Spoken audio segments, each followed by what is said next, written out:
obsession, passion, undying love, genius and madness. Take the titanic themes and emotions of grand opera, fuse them with the trappings of the Gothic novel, and what do you get? The Phantom of the Opera, of course, a darkly romantic icon of the Gaslight era. The opera ghost has never been so popular as he is today. The Phantom seems to have a special appeal for modern audiences, beckoning us to leave our brightly lit, digitized world for a shadowy realm of mystery and terror and enchantment. I've reserved special seats in box 5, but I warn you, it's supposed to be haunted. But at least it's not underneath the chandelier. All over black. And his eye staring at me. His eye? Eye. One eye in the middle of his forehead. He has a long nose and a big red beard. You make me nervous. And his nose, there is no nose. No, he has no nose. And how far will he go in pursuit of his passion?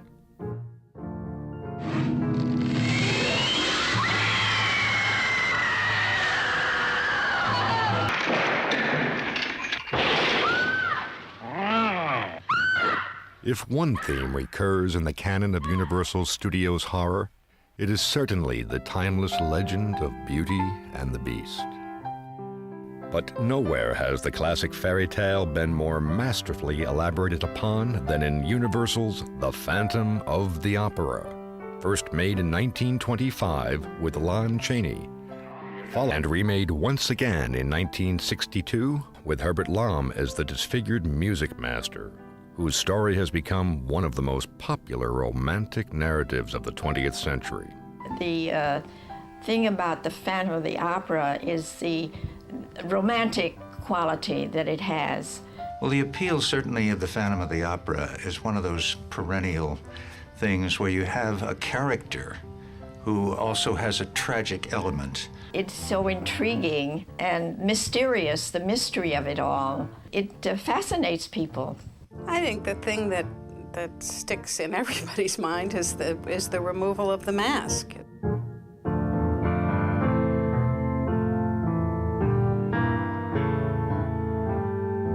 Take off that ridiculous mask when you speak to me.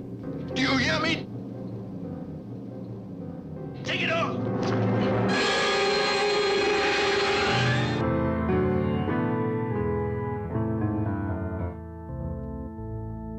The Opera Ghost was the creation of a Frenchman, Gaston Leroux. Lawyer, journalist, author of many fantastic novels, but none so enduring as The Phantom of the Opera. First published in 1910, Phantom became a popular success. It told the story of Eric, a horribly disfigured musician who dwells in the catacombs beneath the Paris Opera House, and his unrequited love for a singer named Christine. When his passion is thwarted, a reign of terror ensues. A primary inspiration for Leroux's book was an earlier novel, George du Maurier's Trilby. It told the story of Svengali, a maestro of mesmerism, who possesses the soul and voice of a beautiful young singer. Carl Laemmle, president of Universal Pictures, bought the film rights to Phantom for actor Lon Chaney to follow Chaney's phenomenal success in The Hunchback of Notre Dame. It had all of the elements and the ingredients for a rip-roaring melodrama. And of course, the main thing is, it was a perfect vehicle for Lon Chaney as a follow-up to The Hunchback. Lon Chaney was one of the finest character actors, and he was notable mainly because he was such a great artist at makeup. They called him the man of 1,000 faces. His range was incredible, and of course he was perfect for silent movies because he could express in pantomime so much without having to speak. Like Hunchback, Phantom would be a tremendous undertaking for a small company like Universal. There was a great emphasis on westerns, on comedies, on things that rural audiences would like. Laemmle first intended to shoot on location in France, but he finally brought Paris to Hollywood, and the opera rose up at Universal City in the shadow of Notre Dame. It was a very elaborate, very expensive production, and the stage was an exact replica of the Paris Opera House. The set for the Opera House was actually newly constructed for the 1925 version, and it was one of the first, if not the first, steel structure sets built on the Universal lot. And it was quite a deal at that time. And because it was such an incredible set, they were able to use it time after time for many productions, including the 1943 production. The Phantom stage, art directed by E.E. Sheely and Sidney Ullman, perfectly duplicated the Paris original, but no one at Universal knew what the backstage and cellars looked like. Ben Carré, a French artist now in Hollywood, had worked at the Paris Opera and was called in to help. His English unintelligible, Carré spoke fluently with charcoal. A grateful Universal thanked him, and Carré moved on to his next assignment. Nearly half a century would pass before Carré would actually see the film and learn how carefully his designs had been executed. Such an exquisitely designed production required an especially attractive leading lady. The coveted role of Christine went to a relatively unknown ingenue named Mary Philbin. Mary Philbin and I were neighbors in Chicago. She was 6 years older than I, but a beautiful, beautiful girl, just exquisitely beautiful. And at the time, Universal was having a beauty contest, and my father urged her to send a picture, and she did, and she won a contract. Mary was not of this world, really, not of this age. She was extremely shy. She was a lovely, sweet, gentle human being. Lon Chaney's screen persona was the complete antithesis of Mary's, the beast to her beauty. And although Chaney was unparalleled as a master of grotesque makeup, Phantom would put even his talent to the test. The concept of the death mask comes from the book. So this is Christine describing to Raoul. Suddenly, I felt a need to see beneath the mask. I wanted to know the face of the voice. And with a movement which I was utterly unable to control, swiftly my fingers tore away the mask. If I lived to be 100, I should always hear the superhuman cry of grief and rage which he uttered when the terrible sight appeared before my eyes. I fell back against the wall and he came up to me, grinding his teeth. And as I fell upon my knees, he hissed mad, incoherent words. Leaning over me, he cried, "Look, you want to see? Feast your eyes, glut your soul on my cursed ugliness." To create the illusion of a living skull, Chaney had taken inspiration from a book illustration by André Castaigne, which only partially revealed the Phantom's face. An exaggerated skull cap raised his forehead, and his cheekbones were exaggerated with putty. Further distortion was achieved by wadding, inserted into either side of his mouth. Small prongs attached to a set of decaying teeth created the perpetual grin of a death's head and held the mouth open. The makeup's most startling feature, a skeletal nose, was intensified for close-up shots by means of a wire appliance. Partially visible in these photos, inserted into his nostrils, then pulled taut and hidden by putty. According to cameraman Charles Van Anger, the device often caused significant bleeding. Well, it was pretty ghastly, and when he was unmasked, so to speak, it was a real shock. For Carl Laemmle's niece, Carla, who lived with her parents on the backlot, life at Universal was never more exciting than during the production of Phantom. And when I was 16 years old, they were making the Phantom of the Opera, and I was chosen to be the prima ballerina, which was quite a big thrill to me.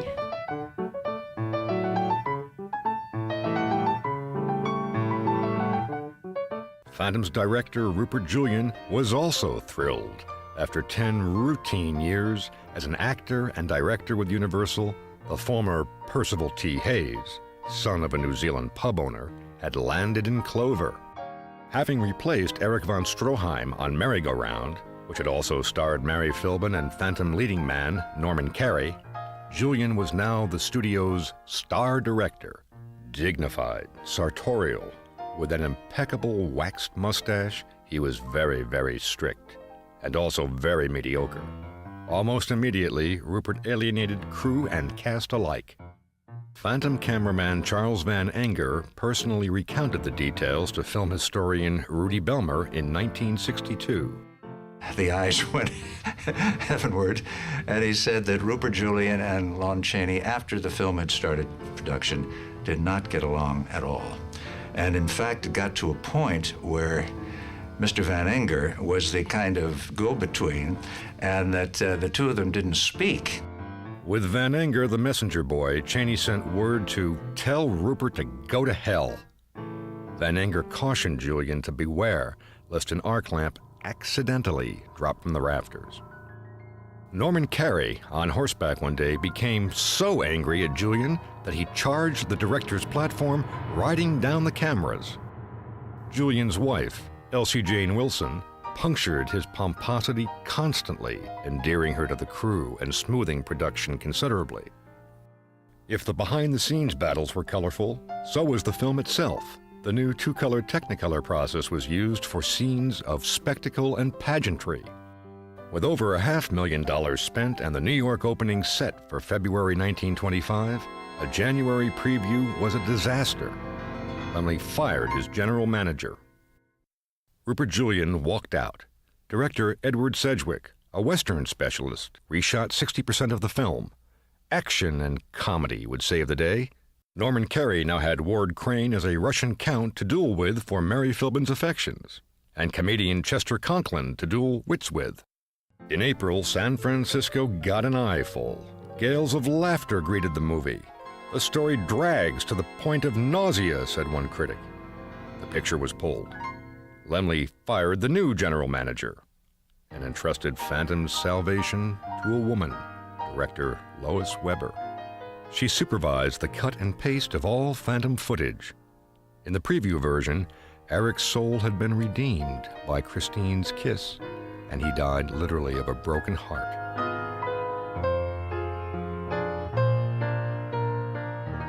Western director Sedgwick had preferred frontier justice.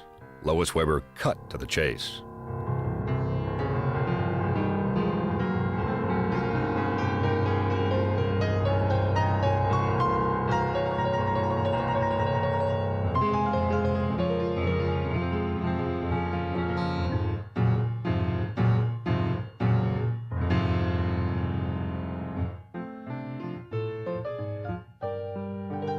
The Phantom of the Opera finally opened in September.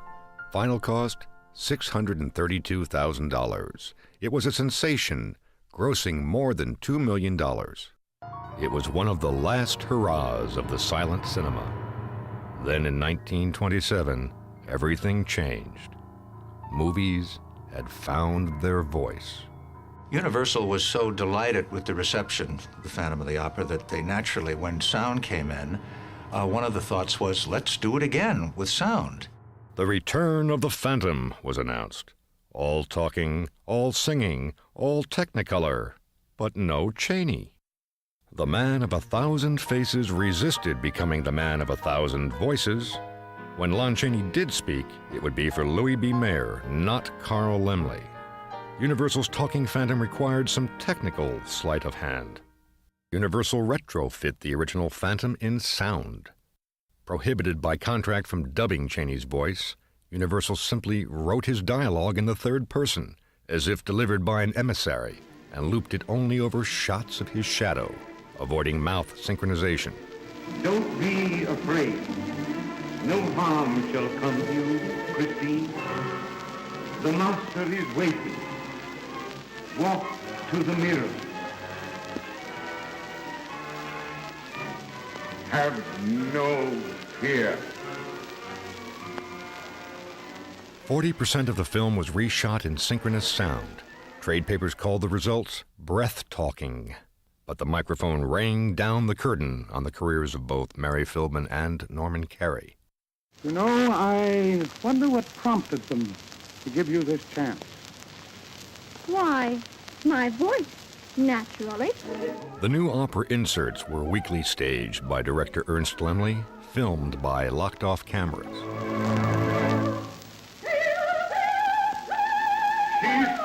it brings down the chandelier.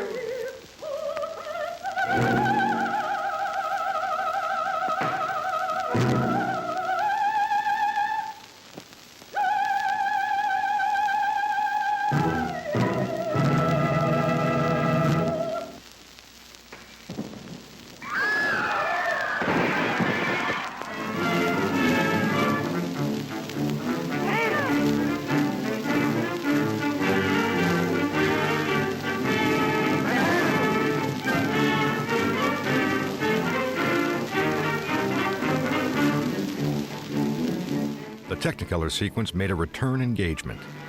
And so did Lon Chaney, even if his lips were contractually sealed.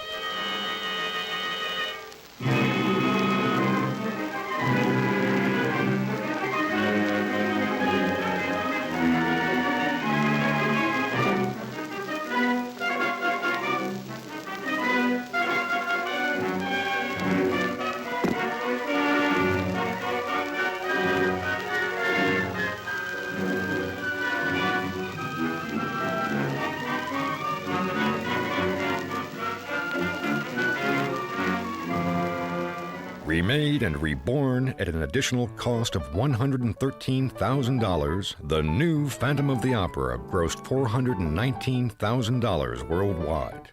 Welcome money indeed for Universal in the first year of the Great Depression. The Phantom of the Opera, in sound, opened January 4th, 1930. 3 weeks later, Lon Chaney signed with MGM for his first and only talkie, The Unholy Three. But 6 months later, the man of 1,000 faces was dead. The silent cinema died with him.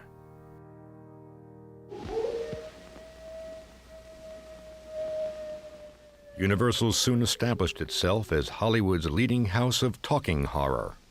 I am Dracula. At the height of the horror boom in 1935, Universal announced a remake of The Phantom of the Opera to be produced on a grand scale. But overextended financially, the Laemmles lost the studio. The new Universal management forged ahead, promising its own ambitious Phantom.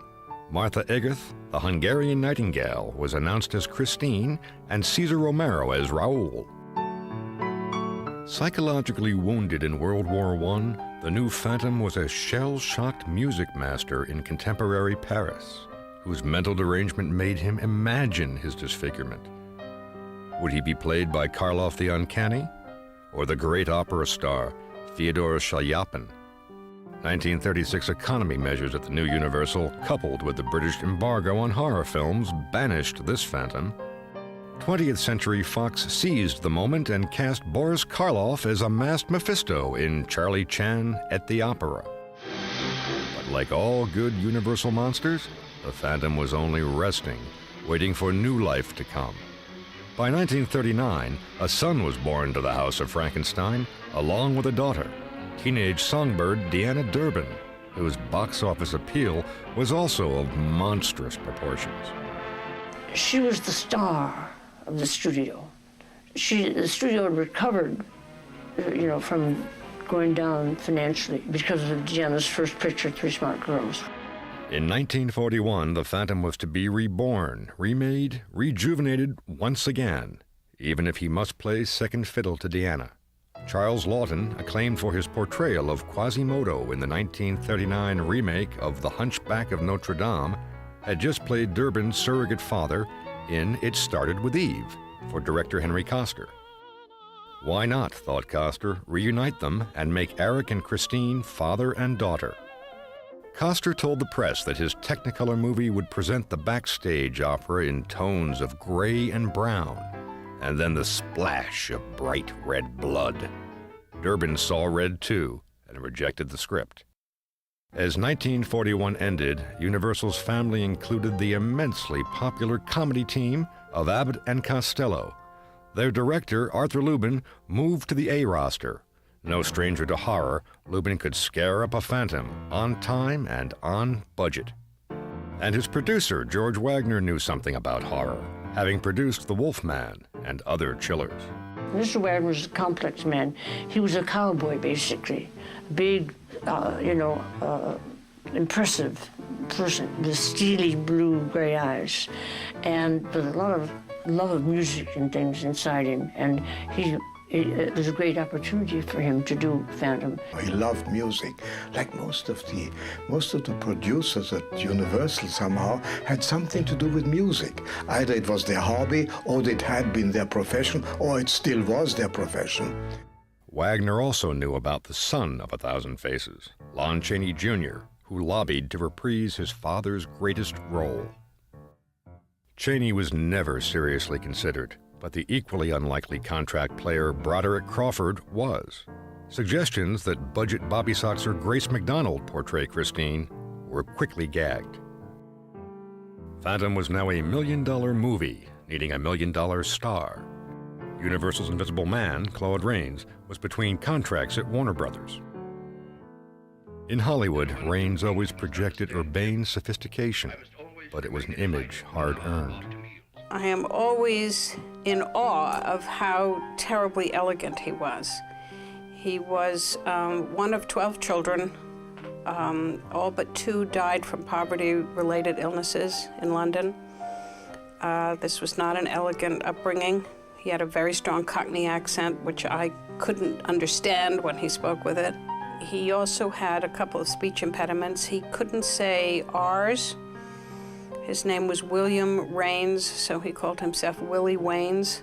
He really transformed himself over a long period of time into somebody else, and that was the person that I knew. Rains accepted the role of the Phantom with one special provision. He refused to wear an elaborate makeup. He dreaded being typecast in fright films and had previously turned down the Basil Rathbone part in Son of Frankenstein. The opera, of course, always has its prima donna. When it came to Universal Monsters, there was only one contender for the title. The great Jack Pierce, the dictator of all dictators. Nobody was ever late at Jack Pierce's office. You never dared to be 5 minutes late when he said, be there at 7:30 or sometimes 5:30 in the morning. You had to be there. I was late once at Jack Pierce's office, the first and the last time. I never did it again. Pierce's authority was never challenged for a simple reason. Jack Pierce was a marvelous makeup man and the best in the business. Pierce had to keep simplifying the Phantom's face of fire until it met with Rains' approval. Sensitivity to returning combat veterans, many of them disfigured, also caused the producers to tread carefully.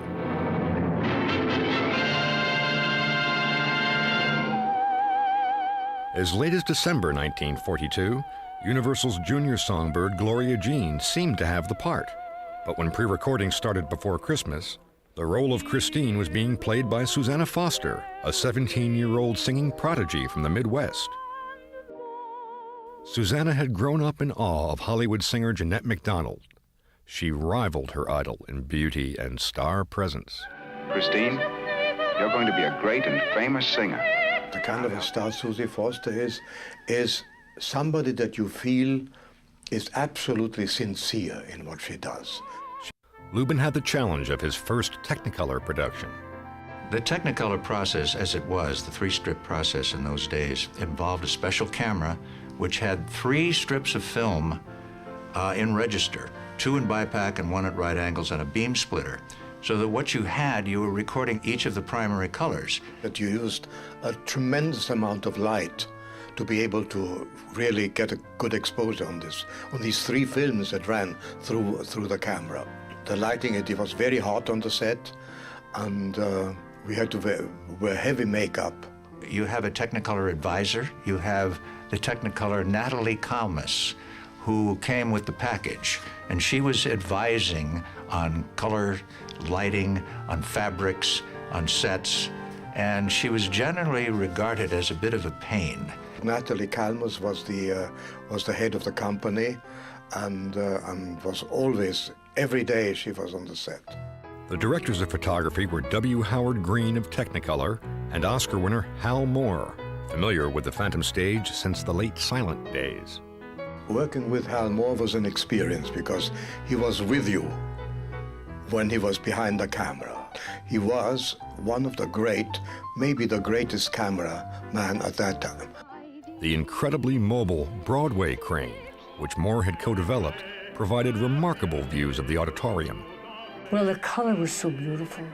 The actors looked good, and the wonderful camera work, and the Golitsyn designs, a great painter. Art director Alexander Golitsyn redressed the Opera House for Technicolor. Wartime restrictions on studio construction required ingenious use of existing sets. In its spectacle, color, thrills, music, and dramatic intensity, Phantom of the Opera was a popular entertainment for wartime audiences, the equivalent of any legitimate opera of the Gaslight era. An echo from the past, the original Raoul, Norman Carey, visited the set. He seemed pleased to meet his modern counterpart, but it is likely that he had not forgotten the bitter agonies of 1925. Free of the anxieties that had accompanied the silent film, this Phantom was a model of efficient production. All these people at Universal at that time, it was a family. We knew each other when we came to the set. It was as if we had spent the night together, as if we had lived together in the same house. There was one family tie that retained a slight kink, the relationship between Christine Dubois and Eric Claudin. This Phantom is a tragic violinist, crippled by arthritis and dismissed from the orchestra. It's no use, Maestro. Something has happened to the fingers of my left hand. A sneak preview went badly. Then, the first night audience in Chicago howled with laughter. Had the Phantom jinx struck again? Universal management prayed. Their prayers were answered, just as Carl Laemmle's had been in 1925. Phantom of the Opera was an immediate smash, breaking records around the country. Box office receipts poured in. The most they'd ever made. Even any Durbin film had never made the money that Phantom made. Phantom went on to win 2 Academy Awards for color cinematography and art direction. For audiences who didn't see the picture in theaters, Basil Rathbone played the Phantom, with Susanna Foster and Nelson Eddy in a ghost-to-ghost broadcast on the Lux Radio Theater. Take off the mask or I'll take it off for you! Why did you do it? Now you see my face. The only real story that I have about the Phantom of the Opera is that when I was about 6 or 7, one Halloween, he called Universal and he borrowed the cape and the hat. And 2 of my friends and I dressed as goblins and hid under this cape. He would knock on the door and there he was standing there doing this insane Halloween poem, and then he would open up his cape and we would jump out and say, trick or treat, trick or treat. 4 days after Phantom's opening, Universal announced The Climax, a direct sequel reuniting cast and creative team. Nelson Eddy was enthusiastic about the proposed sequel, but when production neared, he was not available. Claude Rains had forsworn the mask and signed a new contract with Warner Brothers. Finally reworked as a follow-up rather than sequel, The Climax starred Boris Karloff as a demented theater physician, worshiping the embalmed corpse of his murdered wife while menacing Susanna Foster, I've come to help you, my dear. whose voice bears an uncanny resemblance to that of the deceased diva. Tonight you give your voice and your will to me. I'm in control. The Climax originally was an old show from New York in the 20s that had one horrible song in it. While not horrible, the songs in the movie The Climax were more operetta than opera. When the band is getting ready for the heavenly impression. It had all the ingredients for success, including a solid cast. In The Climax, I played a young Viennese boy called Franz. He was a musician in love with Susie Foster, who realizes what an evil influence that Boris Karloff character had on this girl. By 1944, Boris Karloff had become such an indelible horror icon that his simple presence in a film signified shudders. Boris Karloff, the classic horror actor. He did very little with his voice. He did very little with his face. He just let it be there. And the eyes are so expressive I don't know whether you remember the close-ups of Boris Karloff in the Climax. They were masterpieces. I think it was the first time that Boris had a chance to play an elegant man. And when he came dressed in his tails and his wonderful hat, he was beautiful. Once again, audiences were treated to the Phantom stage and Hal Moore's Technicolor camera work.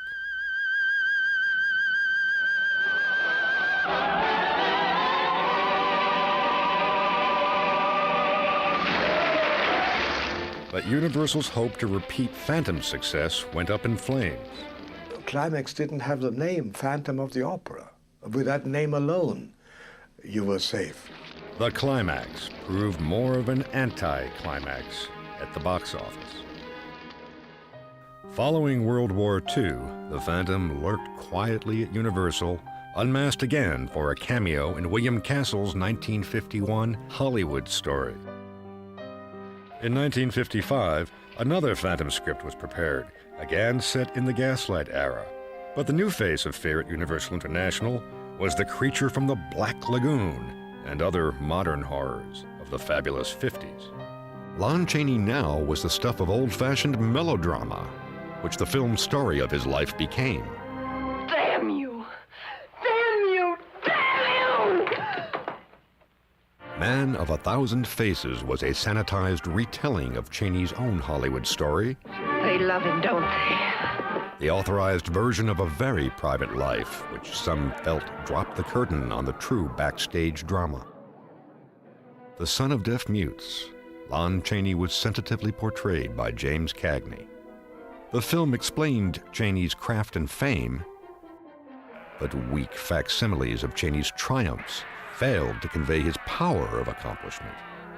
Even Eric's organ requiem sounded contrived, having been ad-libbed by staff composer Herman Stein, asked to strike some chords for what he was told was only a sound check.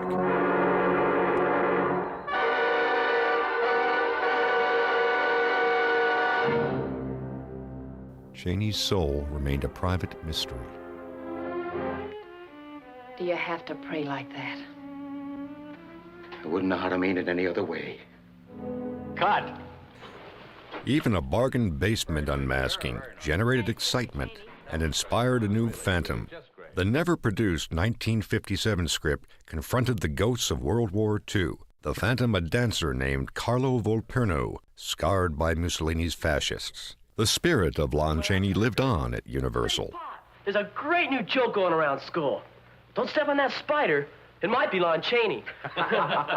Very funny. In the 1950s, you couldn't step on that spider. It stepped on you. Opera, but without you.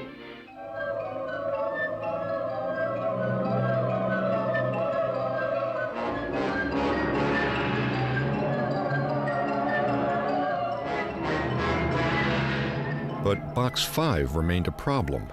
Why is that box empty over there? There have been complaints, Lord. Complaints? Voices. People do not like to sit there. Are you trying to tell me it's haunting? Director Terence Fisher, fresh from Hammer Films' triumphs, The Curse of Frankenstein and Horror of Dracula, was at the helm. Like most films that he directed, he didn't have any say in choosing the subject. The studio had the idea to make the film. They said, "Would you like to direct this?" And he would say, "Sure." But it was a subject that appealed to him. It also appealed to Cary Grant. The legend of masculine charisma approached Hammer, wanting to make a horror film. Under the pen name John Elder, producer Anthony Hines tailored his script to the star's romantic persona, only to have Grant's agent refuse his client's wish to play against type. I'm the rat catcher, you see, sir. Cary Grant could not go and stab the rat catcher in the eye.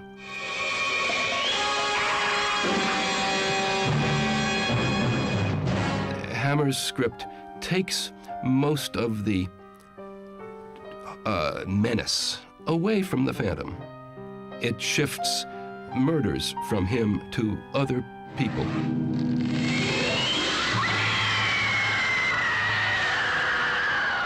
Traditional dirty tricks performed with relish by earlier Phantoms were now delegated to a malevolent imp.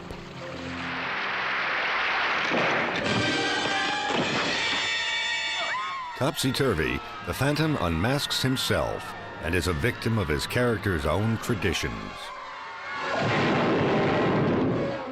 Czech-born, trained at London's Old Vic, Herbert Lom inherited the mask of a kinder, gentler Phantom. Lom gave a masterful performance, blending the tortured pantomime of Lon Chaney with the voice of the fallen angel pioneered by Claude Rains. You're going to be a great and famous singer. I'll help you. Who are you? Be quiet and listen. You sang well, but you will sing better. I shall teach you. When you sing, it will be only for me. You are dining with Ambrose Darcy tonight. Be warned, he is a vile and vicious man. The true villain of the story is Lord Ambrose Darcy, played by Michael Gough, who runs the opera house. You're a delicious little thing. Like Eric Claudin, Professor Petrie is an impoverished musician. This time, the theft is not imagined. You thief! Scoundrel! Penniless composers are invariably drawn to their publishers, where only tragedies are printed.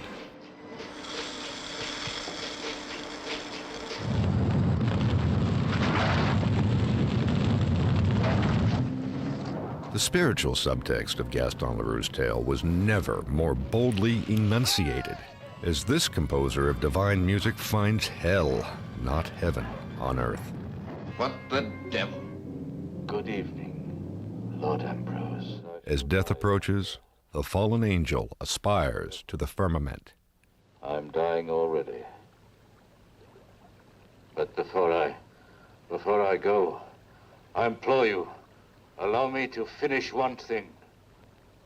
Let me teach you to use that wonderful voice that God has given you.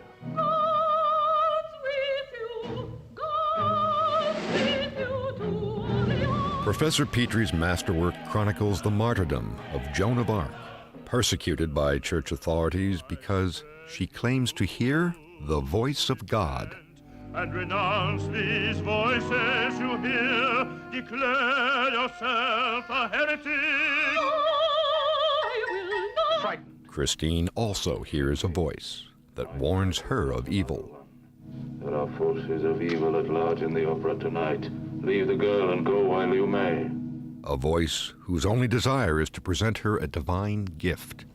Sing! Use that wonderful gift that God has given you. A voice that knows that martyrdom must precede sainthood. You think you can become a great singer without suffering?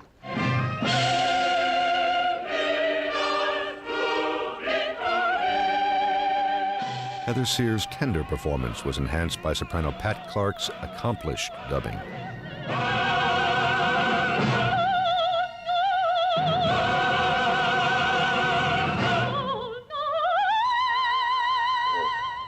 Now, the melody.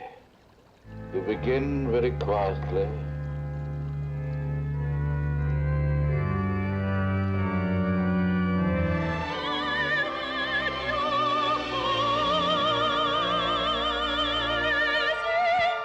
Divinely inspired, Christine acknowledges her angel of music. She hears his voice.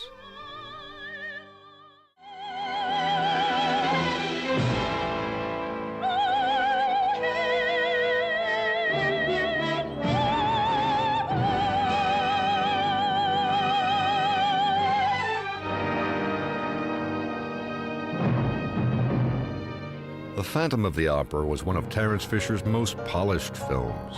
Films and Filming pronounced it the best thing Hammer had yet produced, but it was not well received at the box office. He did a good job, but it wasn't a job that the public wanted. In the years following Lon Chaney's original Phantom, Universal Monsters frequently spent a night at the opera.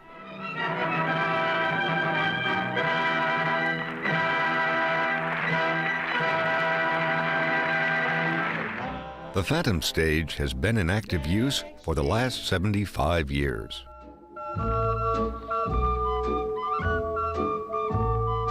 And few audiences realize how many other famous scenes have been shot in the very shadow of the chandelier.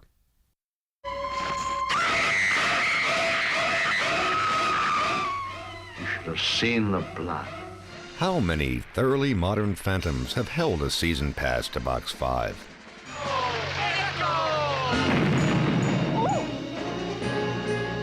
Raspberry!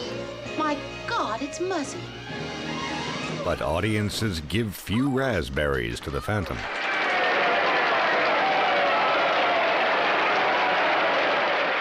And this timeless fable of the fallen angel, told so many times, will continue to be retold. Through beauty's compassion, the beast will always be. In addition to the 3 films released by Universal, The Phantom of the Opera has inspired many other dramatizations.